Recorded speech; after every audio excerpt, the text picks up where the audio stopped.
จาติว่าเป็นน้ำก็ลังว่าบาลอนเขียมปลาจาติว่าเป็นต้งเป็นนาบะมีแมงดาก็ลังว่ามีต้นเข้าจาติว่าเป็นเกาไม้ใหญ่บะมีตกโตก็ลังว่ามีนกเกาเกิดเป็นคนเฮาแล้วบ่มีสินทำพระเจ้าคนเท่าเปิ้นจังประมาทดูแควนเจริญปอนเจริญโชคเจริญชัยเจริญมั่งเจริญมีเจริญสรีสวัสดีกับตันสาธุชนคนดีFC รายการทุกท่านมาพระมาแล้วหนาญาติโยมศรัทธามาฟังพระครูวิโรจยาภรณ์กับรายการธรรมะหนึ่งกำลังใจหนึ่งกำลังใจสไตล์ล้านนาโดยอาตมาพระครูวิโรจยาภรณ์รายการนี้อู้ม่วนจาวานอู้ตึงเมืองอู้ตึงไทยบางครั้งก็พะเลิดไปฝรั่งบางครั้งก็พะเลิดไปตังยุโรปบางครั้งก็ลบไปตังอเมริกาบางครั้งก็กางแข่งกางขาออกไปตังขมุเนาะ เพื่ออรรถรสในการรับฟังเพื่อความสุขในการรับชมศรัทธาญาติโยมทั้งหลายเฮาก็มามาจากกันในรายการเนี้ยแล้วอย่าลืมเนอะแชร์รายการกดแชร์รายการกันไปตัวนอกบางคนเปิ้นอาจจะมาได้รับการแจ้งเตือนบางคนเปิ้นก็อาจจะมาได้เข้าชมรายการในคณะนี้เปิ้นอาจจะหลงลืมไปก็แชร์กันให้คนอื่นเปิ้นได้รับทราบรับฟังด้วยกันในวันนี้ก็ยังส่งกำลังแรงใจให้กับทหารที่อยู่แนวหน้าเนอะให้มีขวัญและกำลังใจปกป้องอธิปไตยของชาติไทยเราเนาะก็ได้ส่งกำลังแรงใจให้ทุกท่านได้ปลอดภัยแล้วก็ได้กลับมาอยู่กับครอบกับครัวโดยสวัสดิภาพก็ทำให้หลายๆคนนั้นมีความเป็นห่วงเป็นใยในสถานการณ์ชายแดนแต่อาตมาภาพเชื่อว่าในน้ำจิตน้ำใจของเราทหารของเราผู้ที่เปิ้นไปปกป้องอธิปไตยนั้นเปิ้นก็มีความที่จะรักษาดินแดนอธิปไตยเพื่อลูกเพื่อหลานเพื่อเยาวชนคนรุ่นหลังของไทยเฮาอันนี้ก็ส่งกำลังแรงใจไปตัวนอเอาละเฮามามาจามาทักมาทายกับพี่น้องคณะศรัทธาตันสาธุชนคนฟังมาว่าอยู่ใกล้มาว่าอยู่ไกลมาว่าอยู่บ้านต้อยมาว่าอยู่บ้านเหนือเนาะ ก็มามาจามาพบมาปะกันได้กราบไหว้สาครับหลวงพ่อพระครูสาธุกิจจานันท์หลวงพ่อเจ้าคณะอำเภอดอยหล่อเจ้าอาวาสวัดพระบรมธาตุเจ้าดอยน้อยอันนี้หลวงพ่อเป็นครูบาอาจารย์ได้มาให้กำลังใจลูกตุหลานพระในการเจรจาเนาะอาจจะมาม่วนอาจจะมาหวานแต่ก็พยายามที่จะประคับประคองให้ดีที่สุดนะครับเฮามาทักทายกันโยมแม่พิชยาวงพมิตรอาจารย์วันธนีวงพมิตรนี่อันนี้จากเวียงเจียงใหม่เปิ้นก็ชมรายการอยู่เนิ่งโยมแม่สุแก้วคำอ้วนเนาะอันนี้ก็จากศรีโพธารามศิรภาสารพีโยมพายงอินทเนียสาธุเจ้าค่ะอนุโมทนาโยมแม่สมบูรณ์มาจ้าสาธุเนอโยมจันทนาจันฟันสาธุเจ้าแล้วก็แม่เลี้ยงร้านถ่ายรูปกรอบรูปตังเจ็ดยอดเจ็ดลินบอกว่ามาหรือยังเนาะ ก็ต้องอนุโมทนาสาธุตัวคุณโยมพรทิพย์จายปันกราบสาธุเจ้าเจริญปอนเนอโยมแม่อรวรรณดอนญาติมาแล้วเนาะสาธุโยมแม่อรวรรณดอนญาติเพื่อจะมีงานเข้ากรรมเนอที่วัดดอนน้อยเนาะโยมแม่อรวรรณดอนญาติก็บอกว่าเจิญโจนเนอเจ้าเห็นแล้ว พี่น้องยองเหรอกินโมนตาลหวานเนาะวัดดอนน้อยวันที่เท่าใดก็บ่ฮู้เนอะแล้วก็โยมแม่เกศรปันดอนตองสาธุคุณครูสายสวัสดเนาะนมัสการเจ้าเจริญปอนเนื่องเกียรตินิยมกันเราเช่นธรรมดานะโยมแม่เรืองไรปาลีอันนี้จากบันทีเนาะจากบันทีอันนี้ก็บ่ได้ละบ่ได้ลืมเนอะโยมแม่เรืองไรปาลีเดี๋ยวก็เปิ้นจะเอารายการนี้ไปสู่ปี่สู่น้องเนาะแม่พองชวียังมาหันเด้อเนอะแม่เรืองไรเนอะถ้าจะกำลังกินข้าวอยู่จ้าฮะเนาะคุณโยมมานิดเรือนแก้วจากแม่โจ้เนาะมาแล้วโยมมานิดเรือนแก้วจากแม่โจ้โยมแม่บัวคำพิลึกแล้วก็คุณโยมไพรินหรือว่าคุณโยมรินนี่สาธุอนุโมทนาเนี่ยชื่อเจ้าธรรมดานะชื่อแต่ก็งามชื่อรองก็เพราะโยมไพรินหรือว่าลินนี่เนาะโยมแม่จันโสภาสาธุอนุโมทนาเนอะโอ้หลายคนหลายผู้หลายท่านก็ได้เข้าชมรายการโยมพี่อ่องสุขิตบางสินธุมาแล้วอนุโมทนานี่โยมแม่สุนีกองบุญเจริญปอนเนอแล้วก็พี่ไอตู่สุรสอคำโม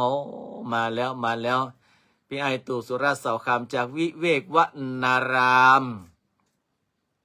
อันนี้สายบุญสายกุศลเนอะ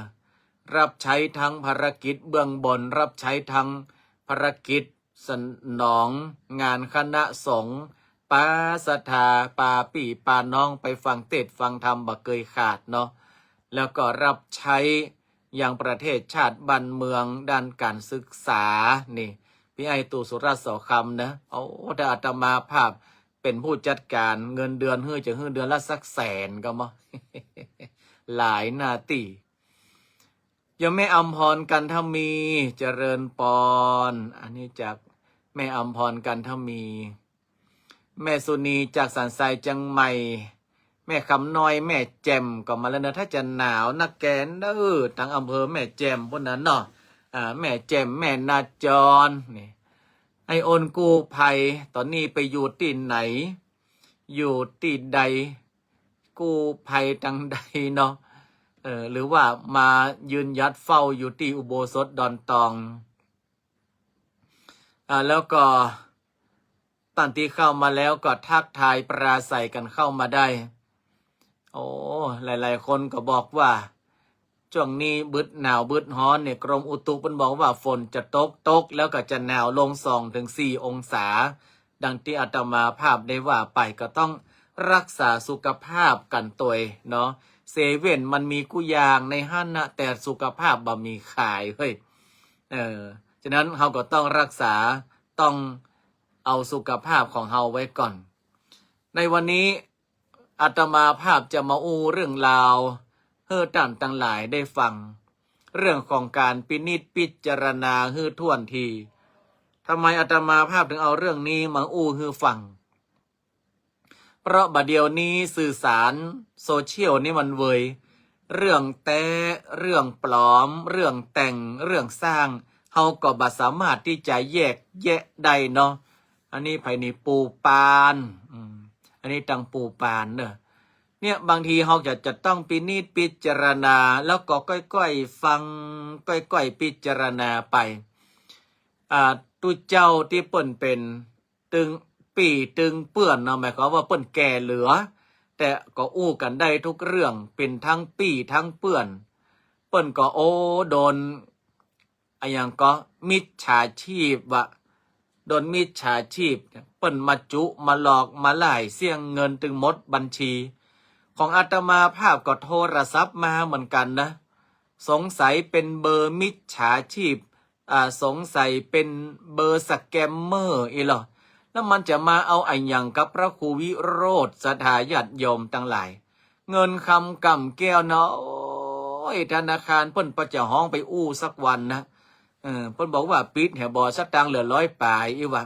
บอกว่ามาปิดเตื้อจะไปกู้หลวงพ่อพระครูสิริวชิโรภาสมาก่อนอาตมาภาพเคยฮับเตื้อหนึ่งรับโทรศัพท์สายที่ต้องสงสัยนี่นะเฮาก็โทรศัพท์เฮาก็ไข้หูเนาะด้วยความไข้หูเฮาก็กดติ๊กฮัลโหลมันก็บอกรายละเอียดหมดเนี่ยสถาญาติโยมตั้งหลายตุ๊บตับตุ๊บตับตุ๊บตับนะมันโอ้ไปเสียหมดอ่ะอาตมาก็บอกว่าใช่แล้วถูกต้องที่โยมอู้มาทั้งหมดถูกต้องหมดแต่มาภาพมาเถียงสักกรรมแล้วมันว่าแล้วพระคุณเจ้าได้ไปเอาเอกสารสำคัญไปสมัครนั่นสมัครนี่ไว้ไหนก่อเนี่ยอันนี้ไผ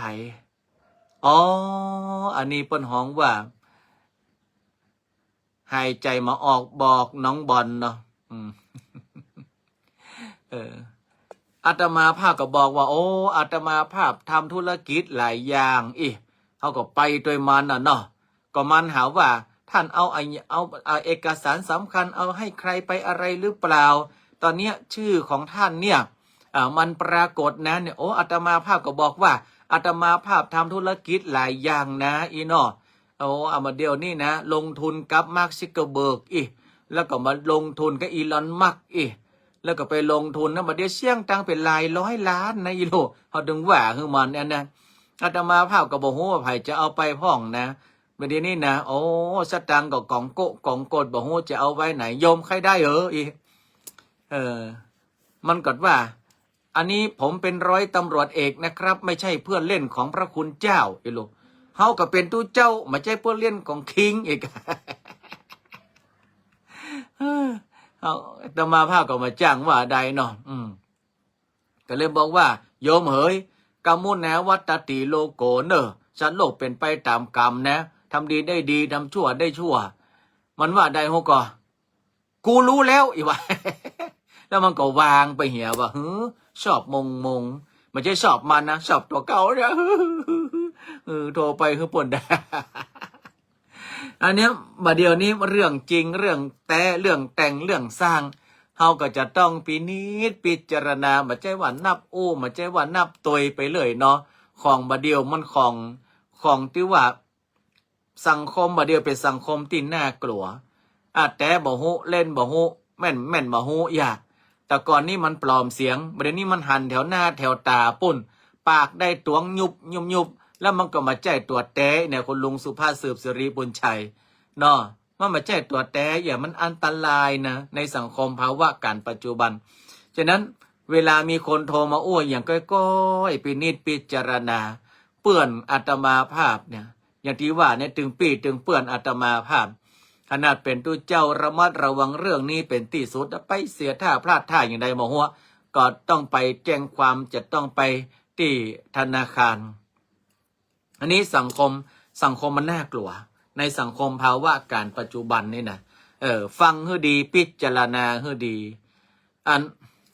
ลุงใจก็เหมือนกันนะมันมีสายแปลกหรอเข้ามาลิงนะลุงใจก็กดครับเอาฮัลโหลสวัสดีครับอันนี้เป็นนายใจใช่ไหมครับไม่ไงหรออันนี้ลุงใจอย่าไม่ได้เจอกันนานเลยนะครับมันได้ปะลุงเมืองอีกไปอยู่จังใดมาลุงจำผมได้ไหมครับเป็นไรอันนี้มันเล่นบทที่ว่าเป็นเหมือนจะมันเป็นคนสนิทบุรุษอุหลานนี่นะมันเป็นภายน้อยลุงต้องมาหูจักภายหล่อลุงจำผมได้ไหมลุงคิดดี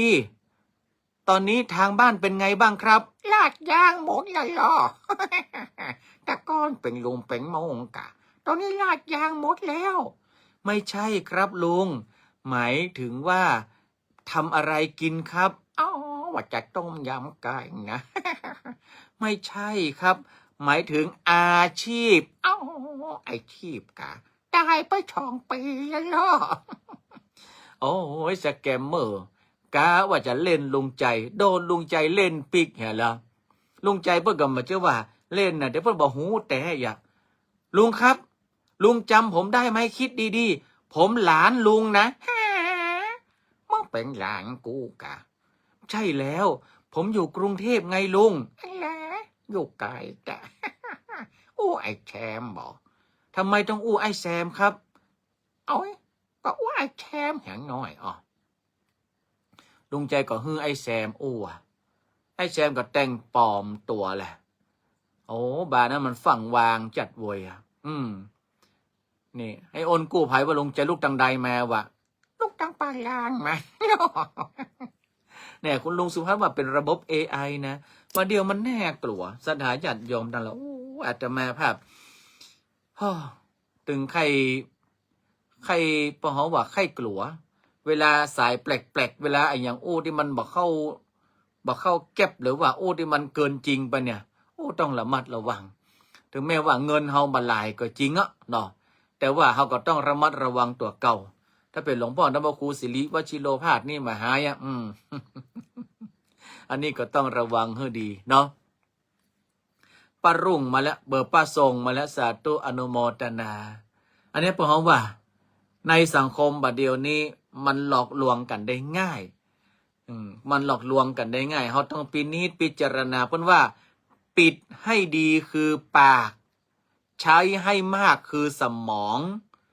กรองให้ชัวร์คือหูยกให้สูงคือใจสถาญาติโยมปิดให้ดีคือปากเขานี้จะไปนับใดนับนับใดนับต่อความยาวสาวความยืดไปเลยก็มาได้นะบางทีคนเฮามันปากเวยมันปากเวยมันหลั่นหลวงพ่อได้บรรครูสิริวิจุโดนพาดใช่ไหมครับตอนนี้ธนาคารของหลวงพ่อจะโดนอายัดนะครับเงินของหลวงพ่อมีตรงนี้50,000ใช่ไหมครับมาใจเลยโยมเงินหลวงพ่อมี500,000มาอย่ามันหูมันมาจอบเฮา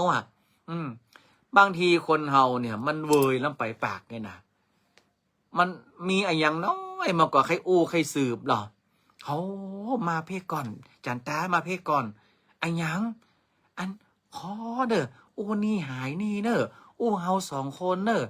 ได้กะเชื่อใจจันตาเถอะรับรองนี่หายนี่มากองไปแล้วเรียบร้อยปุ้นตูบกาด3 ตูบในหมู่บ้านหูหมดย้อนอีปี้จันตานั่นนะจันตาก็บอกว่านี่หายนี่แต่มันไปเกิดแฮมติ้งมาได้เนาะห้อมที่หูแล้วไผ่ฮักไผ่จังเฮาแต่ไปนับใดมักไปเหล่ามาเดี๋ยวนี้ตึงมาป้อมม่วนนะมาม่วนอย่างใดเฮ้ยปอละอ่อนเนี่ยมันเปลี่ยนไปอย่างใดก็บอกโหปากก็บ่ม่วนแต่งตัวออกบ้านก็วันถึงมาแค่ม่วนเอาล่ะเรื่องราวบานปลายล่ะยาวไปเปิ้นหูหมดกันตึงชมรมกำนันผู้ใหญ่บ้านพดแถวกลุ่มสตรีแม่บ้านปุ่นปากของเฮาเนี่ยมันนักเข้าไว้จะไปพร่ำเพื่อลำไปเนี่ยปิดฮื้อดีคือปากเปิ้นว่าเนาะแล้วก็ใจฮื้อมากคือสมองสันทาสังเกตพอเตอะว่าสมองนี่มันอยู่ตรงกลางหรอหูมันอยู่ตรงข้างแก้มตาก็อยู่ตรงข้างเนี่ยสมองนี่อยู่ตรงกลางเพราะว่าตาดูหูฟังและสมองคิดนะตาดูหูฟังสมองคิดฉะนั้นใจฮื้อมากสมองเขาเนี่ยคนเฮาแต่หากว่าอันอย่างที่มันผ่านสมองไปแล้วเนี่ยมันจะดีสันทาญาติโยมเนาะแต่อย่างที่มันผ่านสมองเนี่ยมันก็จะตกเป็นเหยื่อของคนที่มันมาหลอกมาลวงเฮาเนี่ยกรองฮื้อชัวก็คือหูเฮาเนี่ยหูเปิ้นแปลงไว้กี่ข้างเฮาพอดีๆเตอะหูเปิ้นแปลงไว้2 ข้างเปิ้นฮื้อฟังหู1เก็บไว้หู1ไปนับใดนับเจื่อหมดก็เป็นไปมาได้คนเฮาต้องพิจารณายกฮื้อสูงก็คือใจเฮานี่มันต้องเป็นจิตใจที่สูงเนาะจิตใจที่สูงคืออย่างรู้จักปล่อยวางรู้จักสัจธรรมรู้แพ้รู้ชนะรู้อภัยก็คือว่ารู้ความจริงในทุกๆอย่างนี่เป็นเพราะแบบเป็นคนใจสูงแล้ว ถ้ารู้ความจริงในทุกๆอย่างนะโอ้ยอมแม่ประนอมจันทอ้ายอันนี้จากแม่วางเนอะเนาะอ๋ออันนี้ก็มาแปลหอดจะไปเต้าไปเตะใส่อันนั้นนี่แต่ระมัดระวังเนอะยอมแม่ประนอมจันทอ้ายเนอะอันเนี้ยใจของเฮาเนี่ยมันต้องสูงละมันต้องยอมรับความจริงในทุกสิ่งในทุกอย่างถ้าเฮาไม่ยอมรับความจริงเนี่ยนะก็หมายความว่าใดเปิ้นบอกว่าเสือตัวก็ว่าพระเจ้าอยากเข้าไปหาอยู่โลแล้วมาแปลงน้ำตาปังปึ๊กซึกนี่มันก็ลำบากมันก็ลบเปิ้นบอกว่าเสือตัวก็ว่าพระเจ้าเปิ้นบอกว่าอันตรายตัวก็บอกว่าอันเนี้ยมาอันตรายเองคนเฮาเนี่ยมันก็เลยฮื้อเฮานั้นพินิจพิจารณาไว้ฮื้อทีพินิจพิจารณาไว้ฮื้อดีแล้วก็เฮานั้นจะมาตกเป็นเหยื่อหรือว่าเฮานั้นจะมาตกเป็นคนที่ฮื้อเขานั้นมาเอารัดเอาเปรียบได้ง่ายๆอันนี้อาตมาภาพเอาเรื่องของเจ้ามูอาตมาภาพเนี่ยเอามาอู้เป็นเพราะว่าเป็นตัวอย่างฮื้อศรัทธาญาติโยมเฮาตั้นทั้งหลายได้ฟังไอ้อ้นบอกว่าหูซ้ายผมมีข้างเดียวครับใหญ่ๆดีอีล่องเหลืออู้กันกองกิจกรรมเนาะช่วงนี้บอกให้มีเรื่องก็กู้ภัยได้หรออันนี้ไอ้อ้นกู้ภัยรับใช้ทุกคนเนาะวันนี้เปิ้นเป็นมือขวาตู้เจ้าปะหรอซองนั่นเป็นของตุส่วนน้ำคุเป็นของกู้ภัยอย่างเนาะอันนี้ก็ต้องระมัดระวังตัวเองหูเราอย่าให้ใครมาเป่าหัวเราอย่าให้ใครมาปั่นจมูกเราอย่าให้ใครมาจูงใจเราอย่าให้ใครมาหลอกตั้งสติให้ดีเนี่ยบางทีมันก็ผิดพลาดได้มันก็เป็นธรรมดาแต่ว่าผิดก็ขอให้เป็นครูรู้ก็ขอให้จำนำก็ขอให้ไปตลอดเนาะถ้ามาอ่านแล้วก็ลำบากมาอ่านแล้วก็ลำบากโยมแม่ทองพูนพงธรรมนี่มาแล้วคนหัวใจฟิตลิขิตชอบเล่นตลกอนุโมทนาอันนี้ก็เอามาเตือนภัยฮื้อศรัทธาเฮาตั้นทั้งหลายได้ฟังกันมียังละวันนี้เอาเรื่องราวนี้แล้วก็เอาข้อคิดเล็กๆน้อยๆมาอู้ฮื้อศรัทธาว่าณปัจจุบันนี้โซเชียลอันตรายโทรศัพท์มือถือต่างๆมีกุลอนันต์มันก็มีโทษมหันต์ได้เหมือนกันเนาะวันนี้มีไผ่ที่จะอู้จ่ากับอาตมาภาพก่อนพอดีว่าก็มานั่งกืดว่าจะเอาเรื่องราวอย่างมาอู้ฮื้อศรัทธาญาติโยมต่างหลายได้ฟังกันเนี่ยพอดีว่าเจ้าหมู่เจ้าฝูงเดียวกันเปิ้นโพสเตือนภัยมาอาตมาภาพก็เลยยกเอามาเป็นตัวอย่างคือกับศรัทธาญาติโยมต่างหลายได้ฟังพี่อนันต์ศพสาสาธุอนุโมทนาเนอะเปิ้นได้เข้ามาแล้วคุณโยมทิติมาสาธุอนุโมทนาคุณโยมอย่างคุณโยมเพชรเนาะโยมอามนี่เกือบไม่แทนแล้วเนอะโยมอามณัฐพลพินมณีโยมแม่อบเชยเมืองกำแพงเพชรเนาะอนุโมทนากับศรัทธาญาติโยมต่างหลายวันนี้พอดีอาตมาภาพได้ฮื้อเนนนั่งทำงานเพื่อจะได้ส่งงานให้มันครบเนาะเดี๋ยวอาตมาภาพจะต้องไปคุมศรัทธาญาติโยมเนี่ยบัดเดี๋ยวนี้มันต้องคุมกูสิ่งกูอย่างละเพราะว่าอยากจะฮื้อเขานั้นเนี่ยได้ทำงานฮื้อเสร็จสำเร็จด้วยดีเราอ่อนเนาะเดี๋ยวมันก็ลบปัดลบแปดไปเป็นธรรมดาถ้ามันหูกรรมอย่างท่านอามพนุวัตรเองยังแควนกะท่านเจ้าศพร้องเนี่ยมหูกรรมเองยังแควนอู้เหนือไปใต้อู้ซ้ายไปขวาเนาะ เดี๋ยวจะไปดูแลสามเณรในเรื่องของการทำงานเพื่อที่จะได้ส่งครูแล้วก็ของเด็กวัดแถม2 คนศรัทธาญาติโยมทั้งหลายตอนนี้20:18 นาทีนะจะออกก่อนรายการสักน้อยเองเนอะแต่ว่านี้ออกเต็มคาราเบลเลยออกเต็มคาราเบลไป40 นาทีอันนี้20:18 นาทีเนาะเอาละก็ขอนำรายการจากลากันไปก่อนเดี๋ยวอาตมาภาพก็จำเป็นต้องไปดูแลพระสงฆ์องค์สามเณรง่ายๆคือไป สอนการบ้านเขาเพราะว่ามีทั้งวิทย์คณิตและอังกฤษถามว่าอาตมาภาพเก่งขนาดนั้นเลยกะสอนกู้วิชาได้เลยกะก็ไม่ได้ว่าเก่งขนาดนั้นกับแต่ปอถูแต่ไทยสเนกฟิตงูป่าไปอันเนาะเดี๋ยวก่อนจะได้ไปดูแลสามเณรต่อไปช่วงนี้สุขภาพอาสาภาพฝนฟ้าอากาศก็บ่ค่อยเอื้ออำนวยก็ต้องดูแลตัวเก่ากันตัวยุงก็น่าศรัทธาญาติโยมทั้งหลายบินว่องแวงเนี่ยเฮ้ยจะตบก็เอ็นดูมันเดี๋ยวเขาจะว่าทุเจ้าใจร้ายแหมะเพราะว่าอย่างยุงเป็นสัตว์ที่น่าเอ็นดูศรัทธาญาติโยมมันมากินเลือดเฮาเนี่ยนะมันใจมาได้หรอมันแห่กองมากันนะมาเชื่อฟังเตอมองวังชิงวังมองชิงวังมองชิงวังมองชิงวังดังนั้นก็ต้องระมัดระวังเนาะอาตมาฝากเตือนภัยในเรื่องของแก๊งคอเซ็นเตอร์ว่าตัวมันมาหลากหลายทุกรูปแบบแล้วก็ระบบ AI ต้องพินิจพิจารณาให้ท่วนทีกันแล้วกันเนาะยุคนี้สมัยนี้เนออัตตาหิอัตโนนาโถเป็นติจังเตอสถาญาติโยมตั้งหลาย